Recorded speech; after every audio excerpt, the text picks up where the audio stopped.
ಯಾವ ಫೋಟೋಗ್ರಾಫರ್ಸ್ ನನಗೆ ವಿರೋಧಿಗಳಿಲ್ಲ. ಫಸ್ಟ್ನೇ ಕೊಟ್ಟದ್ದು ವೈರಲ್ ಯಾಕೆ ಮಾಡಲಿಲ್ಲ ಇವರು? ಫೋಟೋಗ್ರಫಿ ಅನ್ನೋದು ಕಲೆ ಅನ್ನುವಂಥದ್ದು ಗೌರವ ಕೊಟ್ಟು ನಾನು ಮಾತಾಡಿದ್ದೇನೆ. ಅದು ನನಗೆ ಇನ್ನೊಂದು ಬೇಜಾರು, 4 ಚಪ್ಪಾಳೆ ಗಿಟ್ಟಿಸ್ಲಿಕ್ಕೆ ಬಾಯಿ ಚಪ್ಪಲಕ್ಕೆ ಇದೆಲ್ಲ ಮಾತುಗಳು. ಸ್ವಾಮಿ ಚಪ್ಪಲ ಏನು ಅಂತ ನನಗೆ ಗೊತ್ತಿದೆ. ಅವರು ಆ ಮಾತುಗಳು ಬರಬಾರ್ದು ಅವ್ರ ಬಾಯಲ್ಲಿ. ಈಗ ಎಲ್ರಿಗೂ ಎಲ್ಲ ಮಾತುಗಳು ರುಚಿ ಆಗಬೇಕಂತ ಏನಿಲ್ಲ. ಇದು ನಿಜವಾದ ಛಾಯಾಗ್ರಾಹಕರು ಒಟ್ಟಲ್ಲ, ಇದು ಯಾರೋ ಇದ್ದಾರೆ. ಸ್ವಾಮಿ ಕ್ಷಮೆ ಕೇಳುವಂಥ ತಪ್ಪು ಮಾಡಿದರೆ ನನಗೆ ಕ್ಷಮೆ ಕೇಳಬೇಕು ಅಂತ ಯಾರಿಗೆ ಹೇಳಲಿಕ್ಕಿಲ್ಲ. ಕ್ಷಮೆ ಕೇಳುವಂಥ ಪ್ರಶ್ನೆ ಬರುವುದಿಲ್ಲ ಇಲ್ಲಿ. ಈಗ ನಾನೊಂದು ಕುಂಡೆ ಕಾಣುತ್ತೆ ಅಂತ ಹೇಳಿದ್ದೆ, ಸರಿಯಪ್ಪ, ಅದು ತಪ್ಪು ಅಂತಾದರೆ ಅಲ್ಲೇ ಕ್ಷಮೆ ಕೇಳಿದೆ, ಎಲ್ರಿಗಲ್ಲ ಇದು. ಈ ಸೋಷಿಯಲ್ ಮೀಡಿಯಾದಿಂದಾಗಿ ಎಷ್ಟೋ ಜನರ ಮಾನಹಾನಿಯಾಗಿದೆ. ಏನಾದರೂ ವಿಘ್ನಗಳನ್ನು ಬಿತ್ತಿ ಸಂತೋಷ ಪಡುವರು. ಯಕ್ಷಗಾನದಲ್ಲಿ ಉಜಿರೆ ಅಶೋಕ್ ಭಟ್ರು ವೇದಿಕೆಯಲ್ಲಿ ಒಂದು ವೇಷ ಹಾಕ್ಕೊಂಡು ಸಿಳ್ಳೆ ಚಪ್ಪಾಳೆ ಹೊಡೆಯವರಿಗೆ ಒಟ್ಟು ಬೈದರು.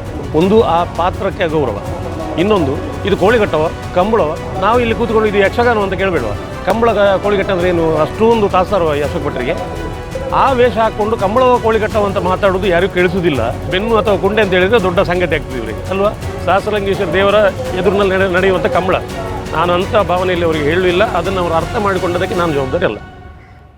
ಉಪ್ಪಿನಂಗಡಿಯಲ್ಲಿ ಕಂಬಳ ನಡೀತಾ ಇದೆ. ಕಂಬಳ ನಡಿಬೇಕಾದ್ರೆ ಒಬ್ಬರು ವ್ಯಕ್ತಿಯನ್ನು ಮಾತಾಡಿಸಬೇಕು ಅನ್ನುವಂಥ ಕಾರಣಕ್ಕಾಗಿ ಇಲ್ಲಿ ಬಂದಿದ್ದೇವೆ. ಬಹಳ ಮುಖ್ಯವಾಗಿ ಕಂಬಳದ ವೀಕ್ಷಕ ವಿವರಣೆಗಾರರಾಗಿರುವಂತಹ ಎಡ್ತೂರು ರಾಜೀವ್ ಶೆಟ್ಟಿ ಇವರು ನಟನೂ ಹೌದು, ಜೊತೆಗೆ ನಿರೂಪಕರು ಹೌದು, ವೀಕ್ಷಕ ವಿವರಣೆಗಾರರು ಹೌದು, ತೀರ್ಪುಗಾರರ ಸಂಚಾಲಕರು ಕೂಡ ಆಗಿದ್ದಾರೆ. ತೀರ್ಪುಗಾರರ ಸಂಚಾಲಕರಾಗಿರುವಂಥ ರಾಜೀವ್ ಶೆಟ್ಟಿ ಎಡ್ತೂರು ಅವರು ವೇಣೂರು ಪೆರ್ಮುಡ ಕಂಬಳದಲ್ಲಿ ಒಂದು ಮಾತನ್ನು ಹೇಳಿದರು. ಅದು ಬಹಳಷ್ಟು ವೈರಲ್ ಆಗಿತ್ತು. ಫೋಟೋಗ್ರಾಫರ್ಸ್ ಬಗ್ಗೆ ಅವಹೇಳನಕಾರಿ ಮಾತುಗಳನ್ನಾಡಿದ್ದಾರೆ ಅನ್ನುವಂಥದ್ದು ಆರೋಪ. ಆದರೆ ಅವರು ಅಲ್ಲ, ನಾನು ಯಾವುದೇ ರೀತಿಯಂಥ ಪದ ಬಳಕೆಯನ್ನು ಮಾಡಿಲ್ಲ ಅನ್ನುವಂಥದ್ದನ್ನು ಹೇಳ್ತಾ ಇದ್ದಾರೆ. ಜೊತೆಗೆ ಆ ವೇಣೂರು ಕಂಬಳದಲ್ಲಿ ನಾನೊಂದು ಸ್ಪಷ್ಟನೆಯನ್ನು ಕೊಟ್ಟಿದ್ದೆ. ಆ ಸ್ಪಷ್ಟನೆಯ ವಿಡಿಯೋ ಎಲ್ಲಿಯೂ ಕೂಡ ಬರಲಿಲ್ಲ. ಅವರ ಬಗ್ಗೆ ಆರಂಭದಲ್ಲಿ ನಾನು ನನ್ನ ಅನುಭವದ ಮೇಲೆಗೆ ಮಾತನಾಡಿದ್ದು ಮಾತ್ರ ಬಂದಿದೆ ಅನ್ನುವಂಥದ್ದನ್ನು ಈ ಹಿಂದೆ ನಮ್ಮ ಜೊತೆಗೆ ಒಂದು ಪೇಪರ್ಗೆ ಇಂಟರ್ವ್ಯೂ ಕೊಟ್ಟಂಥ ಸಂದರ್ಭದಲ್ಲಿ ಹೇಳಿದರು. ಅದ್ರ ಜೊತೆಗೆ ನಾವು ಚರ್ಚೆಗೂ ಸಿದ್ಧ ಅನ್ನುವಂಥದ್ದನ್ನು ತಿಳಿಸಿದರು. ಈಗ ನಮ್ಮ ಜೊತೆಗೆ ಸ್ವತಃ ಎಡ್ತೂರು ರಾಜೀವ್ ಶೆಟ್ಟಿ ಅವರು ಇದ್ದಾರೆ. ಅವರನ್ನು ಮಾತಾಡಿಸಬೇಕು. ಸರ್ ನಮಸ್ತೆ, ಕಾರ್ಯಕ್ರಮಕ್ಕೆ ಸ್ವಾಗತ. ನಾನು ನಿಮ್ಮನ್ನು ಮಾತಾಡಿಸುವಂಥ ಉದ್ದೇಶ, ಫೋಟೋಗ್ರಾಫರ್ಸ್ ಬಗ್ಗೆ ನಿಮಗೆ ಯಾಕೆ ಅಷ್ಟು ಸಿಟ್ಟು ಅಥವಾ ನಿಮಗೇನಾದರೂ ಬೇಸರ ಆಗಿದೆಯಾ? ಯಾಕೆ ನೀವು 2 ಸಲ ತಾಲಿ ಕಟ್ಟಿಸ್ತಾರೆ ಅಂತೆಲ್ಲ ಹೇಳಿದಿರಿ ಅಂತೆಲ್ಲ ದೊಡ್ಡ ಆರೋಪ ಬಂದಿದೆ ನಿಮ್ಮ ಮೇಲೆ. ನಾನು ಬರೀ ಫೋಟೋಗ್ರಾಫರ್ಸ್ ವಿಷಯ ಶುರು ಮಾಡಿದ್ದಲ್ಲ, ಅಲ್ಲಿ ಬ್ಯಾಂಡ್ ವಾದನ ಆಗ್ತಾ ಇತ್ತು. ಆ ಬ್ಯಾಂಡಿನ ಬಗ್ಗೆ, ಆ ಟ್ರಂಪೆಟ್ನ ಬಗ್ಗೆ, ಒಂದು 4 ಟ್ರಂಪೆಟ್ ಇಟ್ಕೊಂಡು ಒಂದು ಪದ್ಯ ಬಾರಿಸಬೇಕಾದ್ರೆ ಎಷ್ಟು ಕಷ್ಟ ಇದೆ, ಆ ತಾಳಕ್ಕೆ ಸರಿಯಾಗಿ ಬಾರಿಸಬೇಕು, ಅದೊಂದು ಕಲೆ ಅಂತ ಶುರು ಮಾಡಿದ್ದೆ. ಆಮೇಲೆ ನಮ್ಮ ವೇಣೂರು ಸ್ಟುಡಿಯೋದ ಅರುಣ್ ಅವರು ಅಲ್ಲಿ ಫೋಟೋಗ್ರಾಫ್ ಮಾಡ್ತಾಯಿದ್ರು. ಯಾರು? ವೇಣೂರು ಕಂಬಳ, ತುಂಬ ವರ್ಷದಿಂದ. ಅವರು ನನ್ನ ಹತ್ರ ರಿಕ್ವೆಸ್ಟ್ ಮಾಡಿದ್ರು, ಸರ್ ನನ್ನ ಬಗ್ಗೆ, ನನ್ನ ಸ್ಟುಡಿಯೋದ ಬಗ್ಗೆ ಒಂದು ಚೂರು ಹೇಳಿ ಅಂತ. ಹಾಗಾಗಿ ನಾನು ಅರುಣ್ ಒಬ್ಬ ಒಳ್ಳೆ ಫೋಟೋಗ್ರಾಫರ್, ಅಂದರೆ ಫೋಟೋಗ್ರಫಿ ಕೂಡ ಒಂದು ಕಲೆ ಅನ್ನುವ ದೃಷ್ಟಿಯಲ್ಲಿ ಆ ಬಗ್ಗೆ ನಾನು ಮಾತಾಡ್ತಾ ಇದ್ದೆ. ಸೊ ಅಲ್ಲಿಂದ ಮುಂದುವರಿದು ಇವತ್ತಿನ ನಾನು ಒಂದಷ್ಟು ಮದುವೆಗಳನ್ನು ನಾನು ಸ್ವತಃ ಮಾಡಿಸಿದ್ದು ಉಂಟು. ಆ ಸಂದರ್ಭದಲ್ಲಿ ಎಲ್ಲ ಸ್ನೇಹಿತರ ಹತ್ರ ರಿಕ್ವೆಸ್ಟ್ ಮಾಡಿಕೊಂಡು, ಫೋಟೋಗ್ರಾಫರ್ಸ್ ಯಾರಿದ್ದಾರೆ ಅವ್ರ ಹತ್ರ ರಿಕ್ವೆಸ್ಟ್ ಮಾಡಿಕೊಂಡು, ನೋಡಿ ಈ ದಾರ ಮುಹೂರ್ತ, ಇನ್ನು ಕರಿಮಣಿ ಹೀಗೆಲ್ಲ ಇರುವಾಗಾದ್ರೆ ಸ್ವಲ್ಪ ಸಭೆಗೆ ಕಾಣಿಸುವಾಗಿ ನಿಲ್ಲಬೇಕು ಅಂತ ಹೇಳ್ತಾ ಇದ್ದೆ. ಆದರೆ ಜನಸಾಮಾನ್ಯರದ್ದು ಒಂದು ಸಂಗತಿ ಏನು ಕೇಳಿದರೆ, ಅಲ್ಲಿ ಕಾರ್ಯಕ್ರಮಗಳು ಆಗುವಾಗ ನಾನು ಮೊನ್ನೆ ಕಂಬಳದಲ್ಲಿ ಹೇಳಿದ್ದು ಇದೇ ಮಾತು, ಸ್ಪಷ್ಟವಾಗಿ ಹೇಳ್ತೇನೆ. ನಾನು ಹೇಳಿದ ಮಾತನ್ನು ಹೇಳ್ತೇನೆ. 6 ಕೊಡೆ 8 ಫೋಟೋಗ್ರಾಫರ್ಸ್ ಇದ್ದರು. ಸಭೆಯವರಿಗೆ ಇವರು ಕುಂಡೆ ಕಾಣ್ತೇವೆ ಅಂತ ಹೇಳಿದ್ದೆ ನಾನು. ಅಂದರೆ ಜನ ನಕ್ಕಿರ್ಬೋದು, ಯಾಕೆ ಅವರಿಗೆ ತಮಾಷೆ ಮಾಡಿದ್ದು ನಕ್ಕದ್ದಲ್ಲ. ಈ ವಿಚಾರವನ್ನು ನಾವೆಲ್ಲ ಮನಸ್ಸಲ್ಲಿ ಇಟ್ಕೊಂಡಿದ್ದೀವಿ, ಓಪನ್ ಆಗಿ ಹೇಳಿದ್ರು ಅನ್ನೋ ಕಾರಣಕ್ಕೆ ನಕ್ಕರು. ಅದಕ್ಕೆ ಯಾರೋ ನನ್ನ ಸ್ನೇಹಿತರು ಯಾರೋ ಬಂದು ಹೇಳಿದರು, ಯಾರೋ ಫೋಟೋಗ್ರಾಫರ್ ಫೋನ್ ಮಾಡಿದ್ರು, ಅವ್ರಿಗೆ ಬೇಜಾರಾಯ್ತತೆ ಅಂತೇಳಿ ಅಲ್ಲಿ ಹೇಳಿದರು. ಆಗ ನನಗೂ ಆಯಿತು, ನನಗೆ ಯಾವ ಫೋಟೋಗ್ರಾಫರ್ಸ್ ನನಗೆ ವಿರೋಧಿಗಳಿಲ್ಲ, ಸುಮ್ಮನೆ ಅವರಿಗೆ ನನ್ನ ಮಾತಿಂದ ಬೇಜಾರಾಗಿದೆ ಅಂತ ಅಲ್ಲೇ ಸ್ಪಷ್ಟನೆ ಕೊಟ್ಟೆ. ಅದಾಗಿ 2 ದಿನದ ನಂತರ ನಮ್ಮ ರಾಜ್ಯ ಕನ್ನಡ ಸಮಿತಿ ಅಸೋಸಿಯೇಷನ್ ಅಧ್ಯಕ್ಷರು ಡಾಕ್ಟರ್ ರವಿ ಪ್ರಸಾದ್ ಶೆಟ್ಟಿ ಅವರು ಇಲ್ಲಿ ಮನವಿ ಕೊಟ್ಟರು. ನಾನು ಅವಹೇಳನಕಾರಿಯಾಗಿ ಮಾತಾಡಿದ್ದೇನೆ ಅಂತೇಳಿ ಅವರಿಗೆ ಮನವಿ ಕೊಟ್ಟರು. ಅವರು ಅಲ್ಲೇ ಇದ್ದರು, ಫೋನ್ ಮಾಡಿದರು, ಸ್ಪೀಕರ್ ಇಟ್ಟಿದ್ರೆ ಗೊತ್ತಿಲ್ಲ ನನಗೆ. ನಾನು ಹೇಳಿದೆ, ಸ್ಪಷ್ಟನೆ ಅಲ್ಲೇ ಕೊಟ್ಟಿದ್ದೇನೆ. ಆದರೆ ಅದು ವೈರಲ್ ಆಗಲಿಲ್ಲ. ಪೇಪರ್ನಲ್ಲಿ ಕೊಟ್ಟರು ಅವರು. ರಾಜೀವ್ ಶೆಟ್ಟಿ ಅವರೊಂದು ಅವಹೇಳನಕಾರಿ ಮಾತು, ಅವರಿಗೆ ಏನೆಲ್ಲ ಮಾಡಬೇಕು ಅಂತೆಲ್ಲ ಕೊಟ್ಟು ಬಿಡಿ. ನಾನು ಇವತ್ತು ಕೂಡ ಹೇಳ್ತೇನೆ, ಯಾವುದೇ ಫೋಟೋಗ್ರಾಫರ್ಸ್ ನನಗೆ ವಿರೋಧಿಗಳಲ್ಲ. ನನಗೆ ಅವರು ವಿರೋಧ ಕಟ್ಟಿಕೊಂಡು ಏನು ಮಾಡಲಿಕ್ಕೂ ಇಲ್ಲ. ಆದರೆ ಫೋಟೋಗ್ರಫಿ ಅನ್ನೋದು ಕಲೆ ಅನ್ನುವಂಥದ್ದು ಗೌರವ ಕೊಟ್ಟು ನಾನು ಮಾತಾಡಿದ್ದೇನೆ. ನಾನು ಯಾವುದೇ ಕೆಟ್ಟ ಪದ ಬಳಕೆ ಮಾಡಿಲ್ಲ. ಅಂದರೆ ಇದು ಮಾಧ್ಯಮದ ಮುಖಾಂತರ ಗೊತ್ತಾಗಬೇಕು ಅನ್ನೋದಕ್ಕೆ, ಅಂದರೆ ವೈರಲ್ ಆಯಿತು ಇದು ವಿಷಯ. ಅಂಥ ಪದಗಳನ್ನು ಬಳಕೆ ಮಾಡಲಿಕ್ಕೆ ನಾನೊಂದು 5,000 ಜನ ಇರುವಲ್ಲಿ ಮಾತಾಡೋದು, ನಾನು ಕೋಣೆಯಲ್ಲಿ ಒಬ್ಬನೇ ಕೂತ್ಕೊಂಡು ಮಾತಾಡೋದಲ್ಲ. ಆ ಘನಸ್ಥಿಕೆಯನ್ನು ನಾನು ಉಳಿಸ್ಕೊಳ್ಬೇಕು. ಈಗ ನಾನು ಕೆಟ್ಟ ಪದ ಮಾತಾಡಿ ನಾನು ದೊಡ್ಡವನಾಗೋದಿಲ್ಲ. ನನ್ನ ಭಾಷೆ ಬಗ್ಗೆ ನನಗೆ ಹಿಡಿತಾ ಇದ್ದರೆ ಆ ಭಾಷೆಗೆ ಇನ್ನೊಬ್ಬ ಗೌರವ ಕೊಡುವಂಥ ಭಾಷೆ ಆಗಬೇಕು ಅಂತ ಫೋಟೋಗ್ರಾಫರ್ಗಳು ಇಲ್ಲಿ ಟಾರ್ಗೆಟ್ ಅಲ್ಲ.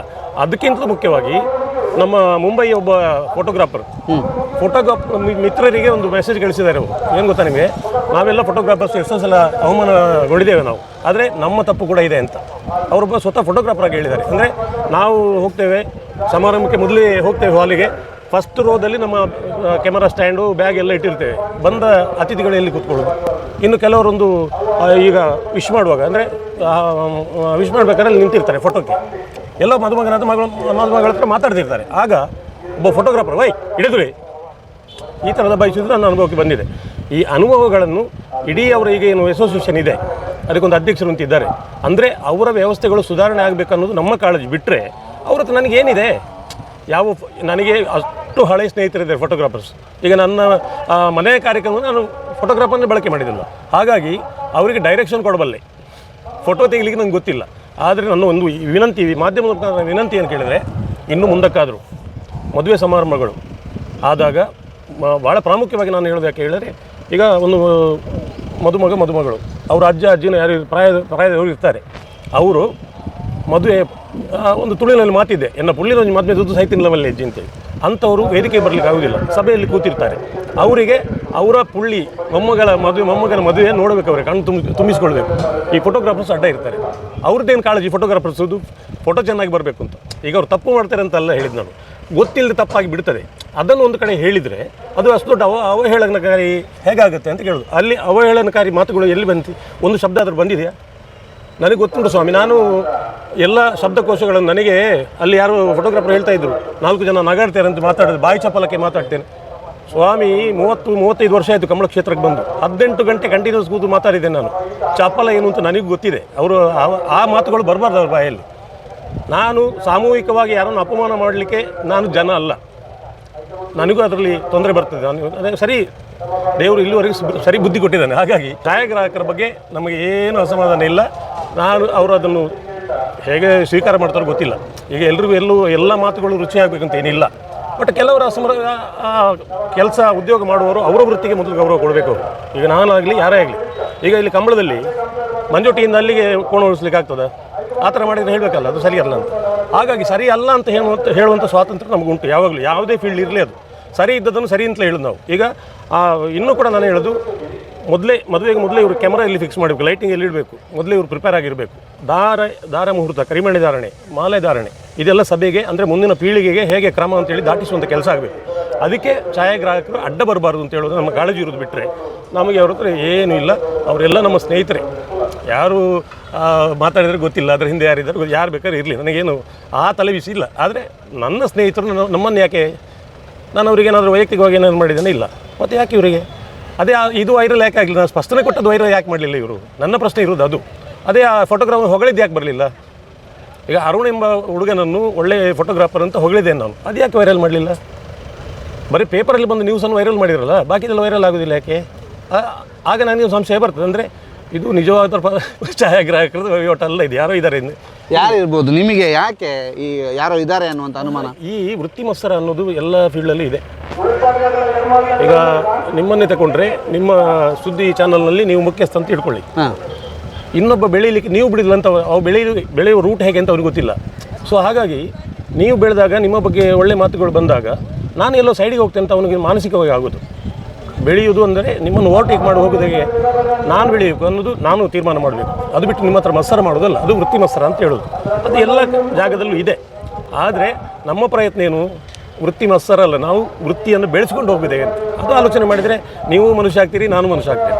ಈಗ ಕೆಲವೊಂದು ಫೋಟೋಗ್ರಾಫರ್ಸ್ ಮಾತಾಡೋದು ಕೇಳಿದೆ, ಎಲ್ಲದರ ಬಗ್ಗೆ ನಮ್ಮ ತಗಾದೆ ಇಲ್ಲ, ಅದು 2 ಸಲ ತಾಲಿ ಕಟ್ಟಿಸುವುದು ಅಂತ ಹೇಳುವಂಥ ವಾಕ್ಯ ಅಂತ ನೀವು. ನಾನು ಹೇಳ್ತೇನೆ, ಅದಕ್ಕೆ ಗೊತ್ತಿದೆ ನನಗೆ. ಈಗ ಅವರ ಪರಿಸ್ಥಿತಿ ನನಗೆ ಗೊತ್ತಿದೆ. ಅದು ಏನು ಗೊತ್ತಾ ನಿಮಗೆ? ಒಬ್ಬ ಮನೆಯ ಯಜಮಾನ ಅವ ಹೇಳ್ತಾನೆ ಮೊದಲೇ, ನೋಡಿ ಅದೆಲ್ಲ ಕರೆಕ್ಟ್ ಬರೆದಿದ್ದು ನಾನು ದುಡ್ಡು ಕೊಡೋದಿಲ್ಲ, ಕಂಡೀಷನ್ ಇರ್ತದೆ. ಪಾಪ ಇವರು ಯಾವುದೋ, ಈಗ ಯಾರು ಅಡ್ಡ ಬರ್ತಾರೆ, ಆ ತಾಳಿ ಕಟ್ಟುವ ಸಂದರ್ಭದಲ್ಲಿ ಫೋಟೋಗ್ರಫಿ ಇವ್ರಿಗೆ ಆಗೋದಿಲ್ಲ. ಹಾಗೆ ಇವ್ರದ್ದು ಮಾತೇನು, ಈ ಹೊರಬತ್ತಲೆ ಅಂತ. ಅಂದರೆ ಫೋಟೋಗ್ರಾಫಿಗೋಸ್ಕರ ಅವ್ರು ರಿಕ್ವೆಸ್ಟ್ ಮಾಡಿದ್ದಾರೆ, ತಪ್ಪು ಅಂತ ಹೇಳ್ತಾ ಇಲ್ಲ, ಆದರೆ ಅಭ್ಯಾಸ ಆಗ್ತದೆ ಅಂತ ಹೇಳೋದು. ಅದನ್ನು ಆದಷ್ಟು ಕಮ್ಮಿ ಮಾಡುವ, ಒಂದು ಸ್ವಲ್ಪ ಅಲರ್ಟ್ ಆಗಿ ಅಂತ ಹೇಳೋದು ನಾನು. ತಪ್ಪು ಅಂತ ಹೇಳಿದ ಕೂಡಲೇ ನಾವು ಸುಧಾರಿಸ್ಲಿಕ್ಕಿಲ್ವಾ? ಅದೇ ಥರ ಮಾಡೋದಾ? ಮಾಲೆ ಹಾಕುವಾಗ ಹುಡುಗಿಯನ್ನು ಎತ್ತಿ ಹಿಡಿಯೋದು, ಅದೊಂದು ಕ್ಲಿಕ್ ಹೊಡೆಯೋದು, ಅದೆಲ್ಲ ನಿಜ ಅಭಾಸ. ನಾನು ನಾನು ಇವತ್ತು ಕೂಡ ಪ್ರತಿಪಾದನೆ ಸಂಪ್ರದಾಯಗಳು ನಮ್ಮಿಂದಾಗಿ ತೊಂದರೆ ಆಗಬಾರ್ದು ಅಂತ. ಈಗ ನಾನೊಬ್ಬ ಛಾಯಾಗ್ರಾಹಕ ಆದರೆ ನನ್ನಿಂದಾಗಿ ಸಂಪ್ರದಾಯಕ್ಕೆ ತೊಂದರೆ ಬರಬಾರ್ದು ಅನ್ನೋದು ನನ್ನ ಕಾಳಜಿ. ಬಿಟ್ಟರೆ ವೈಯಕ್ತಿಕವಾಗಿ ನನಗೆ ಏನೂ ಇಲ್ಲ. ಓಕೆ, ಈಗ ರಾಜು ಶೆಟ್ಟಿ ಅವ್ರದ್ದು ಇಷ್ಟೆಲ್ಲ ಆಯಿತು. ಅದಾದ ನಂತರ ನಿಮಗೆ ಕಂಬಳ ಸಮಿತಿ ಅಧ್ಯಕ್ಷರಿಗೆ ಮನವಿ ಕೊಟ್ಟರು, ಅವ್ರೇನಂದ್ರು? ನನ್ನ ಹತ್ರ ಕೇಳಿದ್ರು. ಅಲ್ಲ, ಅವರು ಮೊದಲೇ ಒಂದು ಮಾತು ಹೇಳಿದ್ದಾರೆ, ರಾಜು ಶೆಟ್ಟಿ ಹಿರಿಯ ತೀರ್ಪುಗಾರರು, ಅವರು ಆ ಥರ ಮಾತಾಡಲಿಕ್ಕೆ ಇಲ್ಲ. ನಾನು ಏನು ಮಾತಾಡಿದ್ದೇನೆ, ಸ್ಪಷ್ಟನೆ ಏನು ಕೊಟ್ಟಿದ್ದೇನೆ, ಎಲ್ಲ ಅವರಿಗೆ ಕ್ಲಿಪ್ಗಳನ್ನು ಅವರಿಗೆ ಕಳಿಸಿದ್ದೇನೆ. ಬೇಣೂರು ಕಂಬಳದ ಸ್ಪಷ್ಟನೆ ಕೊಟ್ಟಿದ್ದೇನೆ. ಮತ್ತು ನಿಮ್ಮ ಹತ್ರ ಬರುವ ಅಗತ್ಯ ಇರಲಿಲ್ಲ. ಬಟ್ ಬರಲಿ, ಅವರು ಇಷ್ಟ ಅದು. ಹಾಗಾಗಿ ಸ್ಪಷ್ಟನೆ ಅನ್ನುವುದನ್ನು ಇವರು ಯಾಕೆ ಸ್ವೀಕಾರ ಮಾಡಲಿಲ್ಲ? ನಾನು ಅದು ಮಾತು ಹೇಳಿದ್ದೇನೆ, ರಾಶಿಗೆ ಪೋಲಿ ಅಂತ ತುಳಿಲ್ಲ ಹೇಳ್ತಾರೆ. ಅಂದರೆ ಎಲ್ರಿಗೂ ಒಂದೇ ಧನ್ಯವಾದಗಳು, ವೇದಿಕೆಯಲ್ಲಿದ್ದರೆ ಒಂದೇ ಮಾತಲ್ಲಿ ಧನ್ಯವಾದ ಕೊಡೋದು ಒಂದು ಮಾತಿದೆ. ಹಾಗಾಗಿ ಎಲ್ಲ ಫೋಟೋಗ್ರಾಫರ್ಸಿಗೆ ಅದನ್ನು ಅನ್ವಯ ಮಾಡಲಿಕ್ಕೆ ಇಲ್ಲ. ಅದು ಯಾರು ಕಲೀಲಿಕ್ಕೆ ಉಂಟು ಅವ್ರು ಕಲೀಲಿ ಅಂತ ಹೇಳೋದು. ನಾನು ತಿಳಿದವರಿಗೆ ಹೇಳಿದ್ದಲ್ಲ, ತಿಳಿದೇ ಇದ್ದವ್ರಿಗೆ ಹೇಳಿದ್ದು. ಇದನ್ನು ನಾವು ಅರ್ಥ ಮಾಡ್ಕೊಳ್ಬೇಕು ಅಂತ. ಯಾರಿಗೆ ಹೇಳಿದ್ದು? ನಾವು ಸುಧಾರಣೆ ಆಗೋದು ಯಾವಾಗ? ಈಗ ನಮ್ಮದೇ ಒಂದು ಸಂಘಟನೆ ಇದೆ, ಯಾವುದೋ ಸಂಘಟನೆಗೆ ಇರಲಿ, ಅಲ್ಲಿ ಅಧ್ಯಕ್ಷನ ಯಾರೋ ಒಂದು ಮಾತು ಹೇಳ್ತಾರೆ, ನೋಡಿ ನಮ್ಮ ಸಂಘ ಕಾರ್ಯಕ್ರಮ ಹೀಗೆ, ನಾವು ಹೀಗೆ ಕೆಲಸ ಮಾಡಬೇಕು ಅನ್ನುವಂಥದ್ದು ಇರ್ತದೆ. ಹಾಗಾಗಿ ಅಸೋಸಿಯೇಷನ್ ಇರುವಾಗ ಇವರು ಕೂತ್ಕೊಂಡು ಇದರ ಬಗ್ಗೆ ಚರ್ಚೆ ಮಾಡಬೇಕಲ್ಲ. ನಮಗೆ ಈ ಅಪವಾದಗಳು ಯಾಕೆ ಬರ್ತದೆ, ಆ ಅಪವಾದ ಬರದಾಗಿ ನಾವು ಹೇಗಿರಬೇಕು ಅಂತ ಇವರು ಅದನ್ನು ಮನನ ಮಾಡಿಕೊಂಡು ಅರ್ಥ ಮಾಡಿಕೊಂಡು ಸಮಾಜದ ಒಟ್ಟಿಗೆ ಬೆರೀಬೇಕಲ್ಲ. ನಾವು ಸಮಾಜ ಬಿಟ್ಟು ನನಗಾಗೋದಿಲ್ಲ, ಅವರಿಗಾಗೋದಿಲ್ಲ. ಸಮಾಜದೊಟ್ಟಿಗೆ ಬೆರೆಯುವಾಗ ಆ ಸಮಾಜಕ್ಕೆ ಪೂರಕವಾಗಿ ನಾವು ಏನು ಒಳ್ಳೆ ಕೆಲಸ ಮಾಡಿದ್ರೆ ಮಾಡಿ ತೋರಿಸಬೇಕು ಅಂತ ಹೇಳ್ಬೋದು. ಈಗ ನಿಮ್ಮ ಜೊತೆಗೆ ಫೋಟೋಗ್ರಾಫರ್ಸ್ ಅಸೋಸಿಯೇಷನ್ ಅವರು ಮಾತನಾಡಿದಾರಾ? ಯಾರು ಮಾತಾಡಲಿ? ಯಾರು ಬಂದಿದ್ದಾರೆ? ನಿಮ್ಮೊಟ್ಟಿಗೆ ಮಾತಾಡಲಿಲ್ಲ? ಇಲ್ಲ ಇಲ್ಲ. ನಿಮ್ಮನ್ನು ಅಧ್ಯಕ್ಷರೇ ಸಂಪರ್ಕಿಸಿ? ಹೌದೌದು. ಫೋಟೋಗ್ರಾಫರ್ಸ್ ಯಾರು ಅಧ್ಯಕ್ಷರಾಗಲಿ ಯಾರು ಮಾತಾಡಲಿಲ್ಲ. ಓಕೆ, ಒಂದು ಒತ್ತಾಯ ಇದೆ ಸರ್, ನೀವು ಕ್ಷಮೆ ಕೇಳಬೇಕಂತ, ಇಲ್ಲದಿದ್ದರೆ ಪ್ರತಿಭಟನೆ ಮಾಡ್ತಾರೆ. ಸ್ವಾಮಿ, ಕ್ಷಮೆ ಕೇಳುವಂಥ ತಪ್ಪು ಮಾಡಿದರೆ ನನಗೆ ಕ್ಷಮೆ ಕೇಳಬೇಕು ಅಂತ ಯಾರಿಗೆ ಹೇಳಲಿಕ್ಕಿಲ್ಲ. ನಾನೇ ಸ್ವತಃ ಕೇಳ್ತೇನೆ. ನನಗೆ ಅದರಲ್ಲಿ ಏನು ನಾನು ಹೇಳ್ತೇನಲ್ವಾ, ನಾನು ಸಾರ್ವಜನಿಕವಾಗಿ ಮಾತಾಡುವಂಥ ವ್ಯಕ್ತಿ. ತಪ್ಪು ಮಾಡಿದ್ದು ನನಗೆ ಕಂಡ್ರೆ ಯಾರು ಕೇಳಬೇಕು ಅಂತ ಹೇಳಲಿಕ್ಕಿಲ್ಲ. ಕೇಳುವುದು ಯಾಕೆ? ನನಗೆ ತಪ್ಪು ಮಾಡೋದನ್ನು ಗೊತ್ತಿಲ್ವಾ?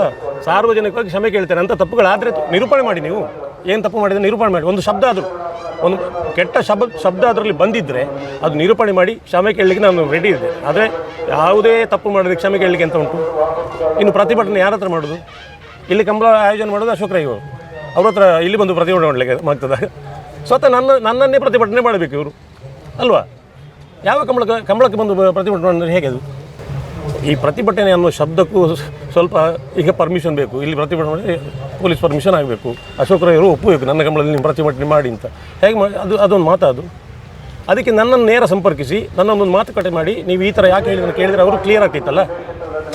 ನನಗೇನು ಪೂರ್ವಗ್ರಹ ಪೀಡಿತ ಅಲ್ಲ ನಾನು. ನನಗೆ ಅವರ ಬಗ್ಗೆ ಗೌರವ ಇದೆ.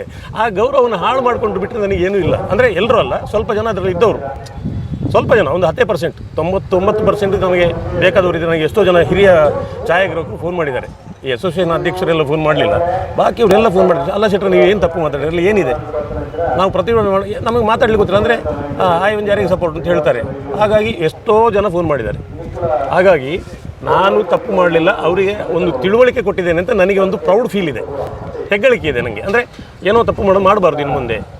ಅದು ಮದುವೆ ಈಗ ಅವರು ಸಂಪನ್ನೆಗೋಸ್ಕರ ಕೆಲಸ ಮಾಡೋದಲ್ವ, ಒಂದು ಹೇಳ್ತೇನೆ. ಆಗ ಎಷ್ಟೋ ಸ್ವಾಮಿ ಅವರ ಪರಿಸ್ಥಿತಿ ನನಗೆ ಗೊತ್ತಿದೆ. ಆಲ್ಬಮ್ ಮಾಡಿ 2 ವರ್ಷ ಆಲ್ಬಮ್ ಕೊಂಡೋಗದವಿದ್ದಾನೆ. ಮದುವೆ ಮಾಡಿ 2 ವರ್ಷ ಆಗಿರುತ್ತೆ, ಆಲ್ಬಮ್ ಸ್ಟುಡಿಯೋದಲ್ಲಿ ಕುಳಿತೇ ಇರುತ್ತೆ. ಅದಕ್ಕೆ ಇನ್ವೆಸ್ಟ್ ಮಾಡಲಿಲ್ಲ ಪಾಪ. ಅವ್ರು ಏನು ಮಾಡೋದು ಹೇಳಿ? ಅದು ಗೊತ್ತಿದೆ ನಮಗೆ, ಗೊತ್ತಿಲ್ಲದೆ ಮಾತಾಡಿಲ್ಲ, ಅನುಭವ ಎಲ್ಲ ಇದ್ದುಕೊಂಡೇ ಮಾತಾಡಿದ್ದು. ಹಾಗಾಗಿ ಕ್ಷಮೆ ಕೇಳುವಂಥ ಪ್ರಶ್ನೆ ಬರುವುದಿಲ್ಲ ಇಲ್ಲಿ. ಓಕೆ, ಈಗ ನೀವು ತುಂಬ ಫೇಮಸ್ ಈಗ ಒಂದು ನಟರಾಗಿ, ಒಂದು ವೀಕ್ಷಕ ವಿವರಣೆಗಾರರಾಗಿ, ಒಂದು ನಿಮ್ಮ ಮಾತುಗಳಿಂದಲೇ ತುಂಬ ಜನಕ್ಕೆ ಇಷ್ಟ ಆಗುವಂಥ ಮಾತು ಎಲ್ಲವೂ ಕೂಡ ಒಬ್ಬ ಛಾಯಾಗ್ರಾಹಕನಿಂದಲೇ ಫೇಮಸ್ ಆಗಿದೆ ನೀವು. ಈಗ ನೀವು ಮಾತಾಡ್ತಿರೋದು ಒಬ್ಬ ಛಾಯಾಗ್ರಾಹಕ ಕಾರ್ತಿಕ್. ನಾನು ಹೇಳೋದು ನೋಡಿ, ಸಿನಿಮಾ ರಂಗದಲ್ಲಿ ಈ ಕ್ಯಾಮರಾ ಅನ್ನೋದು ಭಾಳ ಇಂಪಾರ್ಟೆಂಟ್. ನನಗೆ ಒಂದಷ್ಟು ಅನುಭವಗಳಿದೆ. ನಾನು ಕಾಂತಾರ ಸಿನಿಮಾದಲ್ಲಿ DOP ಅರವಿಂದ್ ಕಶ್ಯಪ್ ಒಬ್ಬ 29 ವರ್ಷ ಕಾಂತಾರ ಶೂಟಿಂಗ್ ಆಗಬೇಕಾದ್ರೆ ಆ ಹುಡುಗನಿಗೆ ಅರವಿಂದ್ ಕಶ್ಯಪ್ಗೆ 29 ವರ್ಷ. ಅದರ ಮಧ್ಯದಲ್ಲಿ ಯಾವುದೋ ಎಕ್ಸಾಮ್ ಎಲ್ಲ ಕಟ್ಟಿದ್ರು, ಅದಕ್ಕೆ ಹೋಗಿ ಬಂದಿದ್ದರು. ಅಂಥ ಒಂದು ಬ್ರಿಲಿಯಂಟ್ ಹುಡುಗನ, ಅಷ್ಟು ಸಣ್ಣ ಪ್ರಾಯದ ಬ್ರಿಲಿಯಂಟ್ ಹುಡುಗನ ನಾನು ನೋಡಲಿಲ್ಲ. ಎಲ್ಲಿವರೆಗೆ ಕೇಳಿದರೆ ಒಬ್ಬ DOP ಆಗಿ, ಡೈರೆಕ್ಟರ್ ಆಫ್ ಫೋಟೋಗ್ರಫಿ DOP ಆಗಿ ರಿಷಬ್ ಶೆಟ್ಟಿಗೆ ಕೆಲವೊಂದು ಸಲ ಅವ್ರು ಡೈರೆಕ್ಷನ್ ಕೊಟ್ಟದ್ದು ಇದೆ. ಅಲ್ಲ ಸರ್, ಈ ಥರ ಮಾಡೋಣ ಅಂತ. ಅಂದರೆ ನಾನು ಆ ಕಲ್ಪನೆ ಇಟ್ಟುಕೊಂಡು ಫೋಟೋಗ್ರಫಿ ಕಲೆ ಅಂತ ಹೇಳಿದ್ದು. ನಾನು ಕ್ಯಾಮ್ರಾಮನ್ ಯಾರು ಅಂತ ಕೇಳ್ತಾರೆ, ಚಿತ್ರೀಕರಣ ಶುರು ಆಗುವಾಗ ಕ್ಯಾಮ್ರಾಮನ್ ಯಾರು ಅಂತ. ಅಂದರೆ ಆ ಕ್ಲಾರಿಟಿ, ಅದರ ಬಗ್ಗೆ ಇರುವಂಥ ಜ್ಞಾನ, ಅದನ್ನು ಫೋಟೋಗ್ರಫಿ ಅಂತ ಹೇಳೋದು ನಾವು. ಅದು ಬಿಟ್ಟು ಇದು ಸಣ್ಣ ವಿಚಾರ ಆಲೋಚನೆ ಮಾಡಲಿಕ್ಕಿಲ್ಲ ಅಂತ. ನಾವು ಯಾವಾಗಲೂ ಏನು, ಈಗ ನಾವು ದೊಡ್ಡವರು ಅಂತಲ್ಲ, ಬಟ್ ನಮ್ಮ ಆಲೋಚನೆ ದೊಡ್ಡದಿರಬೇಕು ಅಂತ. ಈಗ ಇಲ್ಲಿ ನದಿ ಇದೆ, ಸಮುದ್ರ ಅಂದರೆ ಹೇಗೆ ಕಲ್ಪನೆ ಮಾಡಿಕೊಂಡು ನದಿಯನ್ನು ತುಲನೆ ಮಾಡಬೇಕು ಅಲ್ವಾ? ಹಾಗಾಗಿ ನದಿ ಹತ್ರ ಕೂತ್ಕೊಂಡು ತೋಡಿನ ಬಗ್ಗೆ ಮಾತಾಡೋದಲ್ಲ, ನದಿ ಹತ್ರ ಕೂತ್ಕೊಂಡು ಸಮುದ್ರದ ಬಗ್ಗೆ ಮಾತಾಡಬೇಕು. ಇಂಥ ಒಂದು ಬೆಳವಣಿಗೆ ಬೇಕು, ಮನುಷ್ಯ ವಿಕಸನ ಆಗಬೇಕು ಅಂತ. ಓಕೆ, ಈಗ ಈ ವಿಚಾರದ ಬಗ್ಗೆ ಅವರು ನೀವು ಒಟ್ಟಿಗೆ ಕೂತ್ರು ಒಂದು ಚರ್ಚೆ ಮಾಡ್ಬೋದಲ್ಲ? ಖಂಡಿತವಾಗಿ ಆರೋಗ್ಯಕರವಾದ ಚರ್ಚೆ ಮಾಡಲಿಕ್ಕೆ ನಾನು ಯಾವತ್ತೂ ರೆಡಿ ಇದ್ದೇನೆ. ನಾನು ಒಂದೇ ಮಾತು ಹೇಳೋದು, ದ್ವೇಷ ಯಾರ ಹತ್ರವೂ ಇಲ್ಲ. ಸಮಾಜಕ್ಕೆ ಒಳಿತಿಗಾಗಿ ಫೋಟೋಗ್ರಾಫರ್ಸ್ ಜೊತೆ ಕೂತ್ಕೊಂಡು ಮಾತಾಡೋದು. ನಮಗೆ ಏನಾಗಬೇಕು ಅಂತ ಬೇಜಾರು ಆಗುವಂಥ ಮಾತು ಹೇಳಿದರೆ ಅಲ್ವ ಇದೆಲ್ಲ ಇರೋದು. ಆ ಮಾತುಗಳು ಯಾಕೆ ಸುಮ್ಮನೆ ಮಾಡಿಕೊಂಡ್ರು ಅಂತ ನನಗೆ ಪಶ್ಚಾತ್ತಾಪ ಏನು ಗೊತ್ತಾ, ಇವ್ರಿಗೆ ಏನಾಯಿತು ಅಂತ. ಅಂದರೆ ಯಾಕಾಗಿ ಈಗ ಅಂಥ ಒಂದು ಅವಹೇಳನ ಅಂದರೆ ಏನು? ಒಬ್ಬ ಫೋಟೋಗ್ರಾಫರ್ ಅವನಿಗೆ ಭಾಷೆ ಇಲ್ಲದೆ ಈ ಥರ ಮಾತುಗಳು ಬಂದರೆ ಅವಹೇಳನ. ಇಲ್ಲಿ ಅವಹೇಳನ ಮಾತುಗಳು ಎಲ್ಲಿ ಬಂತು? ಇವ್ರಿಗೆ ಯಾಕೆ ಇದು ಈ ಥರ ಇವರಿಗೆ ಮನವಿ ಕೊಡುವಷ್ಟು ಸಂಗತಿ ಏನಾಗಿದೆ ಅಂತ ಡೈರೆಕ್ಟ್ ನನಗೆ ಫೋನ್ ನಂಬರ್ ಸಿಗ್ತದೆ. ಎಲ್ಲಾದರೂ ಒಂದು ಫೋನ್ ಮಾಡಿ ಕೇಳಿದ್ರು, ಶೆಟ್ರೆ ನಮ್ಮ ಹತ್ರ ನಿಮಗೆ ಹಾಗೆ ಇದೆಯಾ, ಮತ್ಸರ ಇದೆಯಾ, ದ್ವೇಷ ಇದೆಯಾ ಕೇಳಿದರೆ ಅಲ್ಲೇ ಕ್ಲಿಯರ್ ಆಗ್ತಿತ್ತು. ಅಲ್ಲೇ ನಾನು ಸ್ಪಷ್ಟನೆ ಕೊಟ್ಟೆ, ನನ್ನ ದೊಡ್ಡತನ ಅಲ್ವ ಅದು. ಇವ್ರಿಗೆ ಯಾಕೆ ಈಗ ನಾನೊಂದು ಕುಂಡೆ ಕಾಣುತ್ತೆ ಅಂತ ಹೇಳಿದ್ದೆ, ಸರಿಯಪ್ಪ ಅದು ತಪ್ಪು ಅಂತ ಆದರೆ ಅಲ್ಲೇ ಕ್ಷಮೆ ಕೇಳಿದೆ. ಎಲ್ರಿಗಲ್ಲ ಇದು, ಯಾರು ಈ ಥರ ಮಾಡ್ತೀರಿ ಅದು ಮಾಡಬೇಡಿ ಅನ್ನೋದಕ್ಕೆ ಒಂದು ಸಂದೇಶ ಕೊಟ್ಟದ್ದು ಬಿಟ್ಟರೆ ಇವರನ್ನು ಸಣ್ಣದು ಮಾಡಿ ನಾನೇ ಯಾಕೆ ದೊಡ್ಡದವನಾಗಬೇಕು? ಈಗ ಇದರಲ್ಲಿ ಏನಾಗಿದೆ, ನನಗೆ ಒಂಥರ ಆತ್ಮತೃಪ್ತಿ ಇದೆ, ನನ್ನನ್ನು ಇಷ್ಟು ವೈರಲ್ ಮಾಡಿದ್ರು ಇವರು ಅಂತ ಅಲ್ವಾ?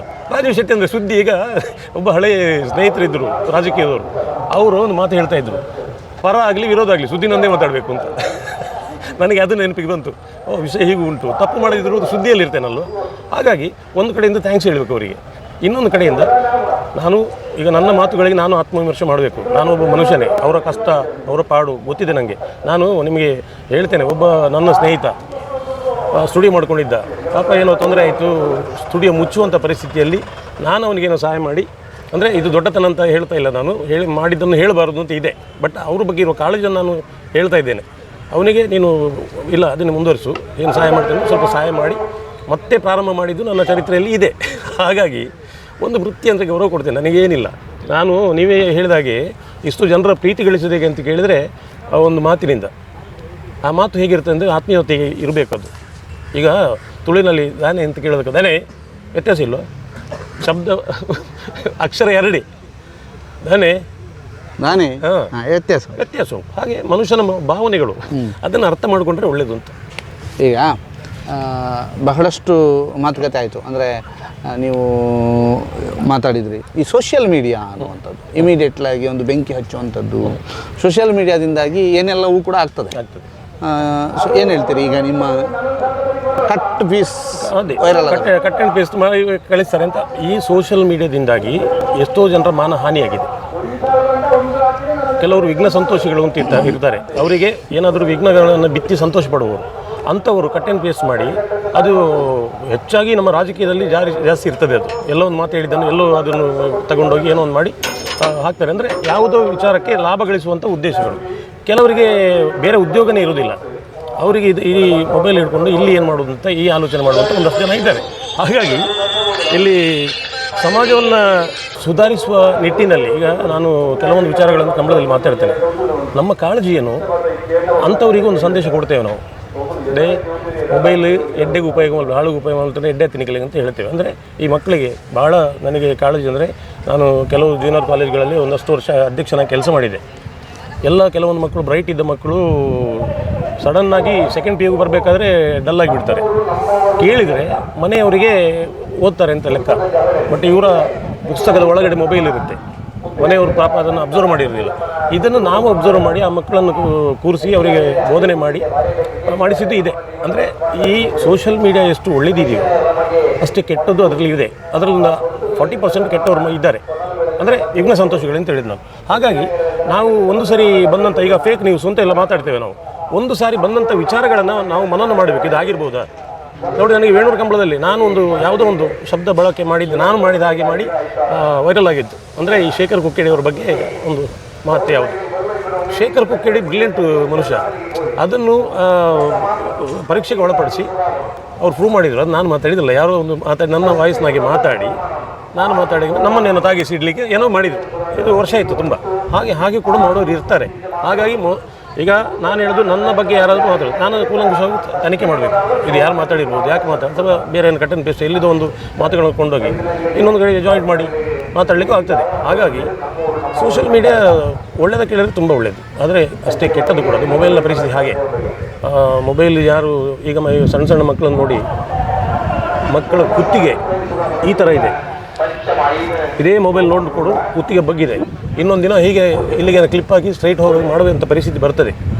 ಅಂದರೆ ಸಣ್ಣ ಸಣ್ಣ ಮಕ್ಕಳು ಇದು ಕೊಟ್ಟರಾಯಿತು, ಊಟವು ಮಾಡ್ತವೆ, ಎಲ್ಲ ಮಾಡ್ತವೆ. ಈ ಮನೆಯವರಿಗೆ ಒಂದು ಅಭ್ಯಾಸ ಆಗಿ ಸಣ್ಣದಿರುವಾಗ ಮೊಬೈಲ್ ಮನಸ್ಸು ಮಾಡ್ಕೊಂತ ಬೆಳೆದಾಗ ಆ ಮಗುವನ್ನು ಕಂಟ್ರೋಲ್ ಮಾಡಲಿಕ್ಕೆ ಇವ್ರ ಕೈಯಲ್ಲಿ ಆಗೋದಿಲ್ಲ. ಅದೆಷ್ಟೋ ಮಕ್ಕಳು ಈಗಲ ಹಳೆಯ ಗೋಲಿ ಸೋಡದ ಬಾಟ್ಲಿ ಅಡಿ ಉಂಟಲ್ಲ ದಪ್ಪ, ಅಂಥ ಗ್ಲಾಸ್ ಸಣ್ಣ 6 ವರ್ಷದ ಮಕ್ಕಳು ಹಾಕೊಂಡಿರ್ತಾರೆ. ಪರಿಸ್ಥಿತಿ ಹೇಗಿರ್ಬೋದು. ಈಗ ಇಷ್ಟು ವಿವಾದ ಅಲ್ಲ ಇದು, ಒಂದು ಕಡೆ ವಿವಾದ ಒಂದು ಕಡೆ ವಾದ, ಎರಡಕ್ಕೂ ಕೂಡ ಸ್ವಾಗತ. ಆರೋಗ್ಯಪೂರ್ಣವಾದಂಥ ಚರ್ಚೆ ಇದ್ದರೆ ಸುದ್ದಿಯ ಸ್ಟುಡಿಯೋದಲ್ಲೇ ಆಗಲಿ ಅನ್ನುವಂಥದ್ದು ನಮ್ಮ ಕಾಳಜಿ. ಒಟ್ಟಿಗೆ ಮಾಡುವ ಎರಡೂ ತಂಡಗಳಿಗೆ, ಅಂದರೆ ಫೋಟೋಗ್ರಾಫರ್ಸ್ ಅಸೋಸಿಯೇಷನ್ ಅವರಿಗೂ ನಿಮಗೂ ಕೂಡ ಸ್ವಾಗತವನ್ನು ಬಯಸ್ತೇವೆ. ಇಷ್ಟು ಹೊತ್ತು ನಿಮ್ಮನ್ನು ಮಾತಾಡಿಸ್ಲಿಕ್ಕೆ ಕಾರಣ ಏನು ಅಂತಂದರೆ, ನೀವು ಆಲ್ರೆಡಿ ನಮಗೆ ಸ್ಪಷ್ಟನೆಯನ್ನು ಸುದ್ದಿ ಬಿಡುಗಡೆ ಬೆಳ್ತಂಗಡಿಯ ವಾರಪತ್ರಿಕೆಯಲ್ಲಿ ಕೊಟ್ಟಿದ್ದೀರಿ.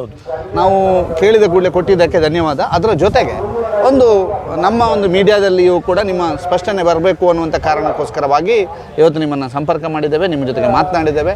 ಈ ಉಪ್ಪಿನಂಗಡಿ ಕಂಬಳದ ಸಂದರ್ಭದಲ್ಲಿ ನಮ್ಮ ಜೊತೆಗೆ ಬಿಡುವು ಮಾಡಿಕೊಂಡು ಈ ಒಂದು ಸಂದರ್ಶನವನ್ನು ಕೊಟ್ಟಿರೋದಕ್ಕೆ ನಿಮಗೆ ವಿಶೇಷವಾದಂಥ ಧನ್ಯವಾದ ಸರ್. ಇದು ರಾಜೀವ್ ಶೆಟ್ಟಿಯವರ ಮಾತು. ಅವರು ಎಲ್ಲವನ್ನು ಕೂಡ ಹೇಳಿದ್ದಾರೆ. ನಾನು ಯಾವುದೇ ರೀತಿಯಾದಂತಹ ಅವಹೇಳನಕಾರಿಯಾದಂಥ ಪದಗಳನ್ನು ಬಳಕೆ ಮಾಡಲಿಲ್ಲ. ನಾನು ಕಂಡ ಕೆಲವು ಅನುಭವಗಳನ್ನು ಹೇಳಿದ್ದೇನೆ. ಅದರಲ್ಲಿ ಯಾರೋ ತಾಗಿಸಿಡುವ ಕೆಲಸ ಮಾಡಿದಾರೋ, ಯಾರೋ ವಿಘ್ನ ಸಂತೋಷಿಗಳಿದ್ದಾರೋ, ಅಥವಾ ಯಾರೋ ವೃತ್ತಿ ಮಾಸ್ತರದಿಂದ ಮಾಡಿದಾರೋ ಗೊತ್ತಿಲ್ಲ.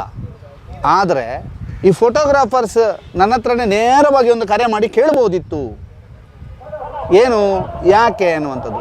ಆದರೆ ಅದು ಮಾಡದೆ ಈ ರೀತಿಯಾಗಿ ವೈರಲ್ ಮಾಡಿ, ವೈರಲಲ್ಲಿ 2 ಇದೆ.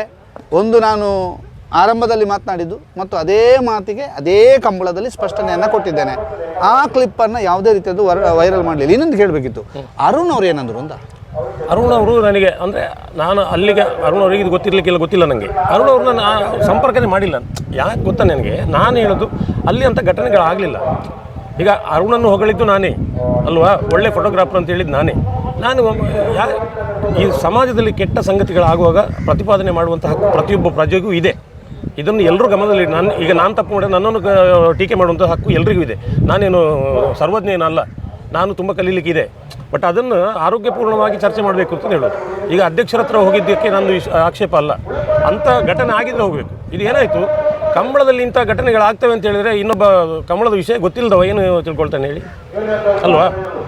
ಅದು ನನಗೆ ಇನ್ನೊಂದು ಬೇಜಾರು, 4 ಚಪ್ಪಾಳೆ ಗಿಟ್ಟಿಸಲಿಕ್ಕೆ, ಬಾಯಿ ಚಪ್ಪಲಕ್ಕೆ, ಇದೆಲ್ಲ ಮಾತುಗಳು. ಇನ್ನೊಬ್ಬ ಹೇಳ್ತಾನೆ ಏನೋ 4 ಜನ ನಗಾಡ್ತಾರೆ ಅಂತೇಳಿ. 4 ಜನ ನಗಾಡುವಂಥ ಪ್ರಶ್ನೆ ನಾನು ಬೀಚಿ ಸಾಹಿತ್ಯ ಓದ್ತೇನೆ ಸ್ವಾಮಿ, ಬೀಚಿ ಪುಸ್ತಕಗಳನ್ನು ಓದ್ತೇನೆ. ನಗಿಸಲಿಕ್ಕೆ ನನಗೆ ಬೇಕಾದಷ್ಟು ನನ್ನ ಹತ್ರ ಸರಕಿದೆ.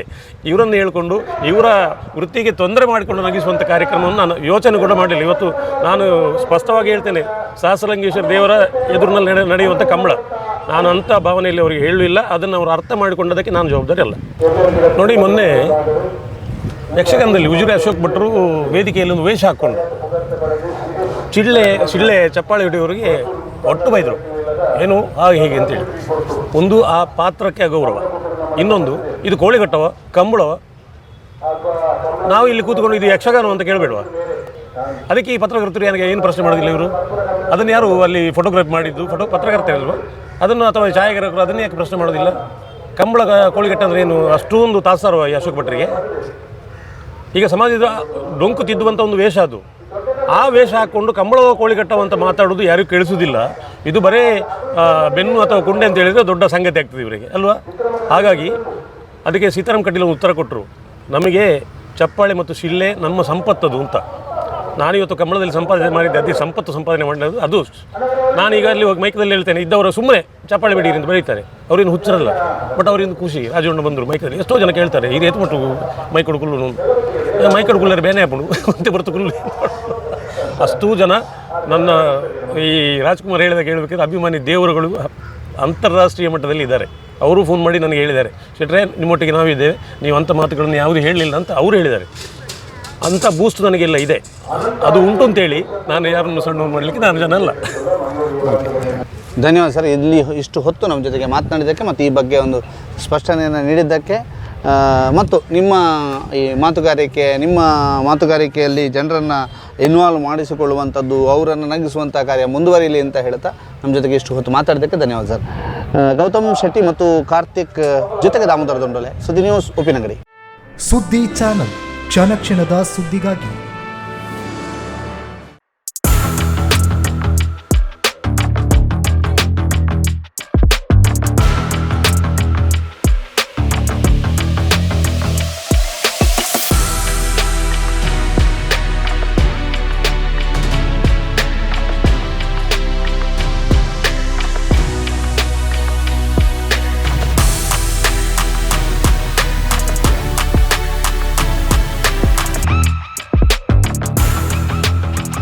ನವರತ್ನ ಎಲೆಕ್ಟ್ರಿಕಲ್ ಅಂಡ್ ಪ್ಲಂಬಿಂಗ್ 25 ವರ್ಷಗಳಿಂದ ನಂಬಿಕೆ, ಗುಣಮಟ್ಟದೊಂದಿಗೆ ವಿಶ್ವಾಸಾರ್ಹ ಸೇವೆ. ಒಂದೇ ಸೂರಿನಡಿ ಅತ್ಯಂತ ಕಡಿಮೆ ಬೆಲೆಗೆ ಗುಣಮಟ್ಟದ ವಸ್ತುಗಳು. Electronics, plumbing, hardware, home appliances, sanitary, LED lights. Navaratna electrical and plumbing, Sachin ಟ್ರೇಡರ್ಸ್ನ ಮುಂಭಾಗ, ಮುಖ್ಯ ರಸ್ತೆ, ದರ್ಬೆ, ಪುತ್ತೂರು. ಸಂಪರ್ಕಿಸಿ 9003814451 994552191 990178461.